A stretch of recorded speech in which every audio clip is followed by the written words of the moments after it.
டேய் இறங்கு கீழே இறங்கு. உன்னை வச்சுட்டு நான் எப்படி வேலை செய்யட்டும்?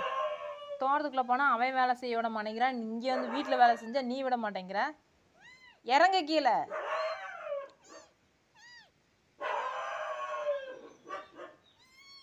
அடி வாங்குவ.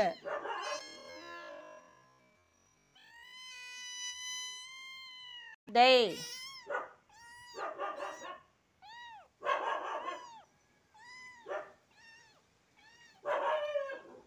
என்ன இப்படி ஏறி உட்காந்துட்டு நான் எப்படி வெங்காயம் ஏறிட்டு எப்படி குழம்பு தாளிக்கிட்டோம்?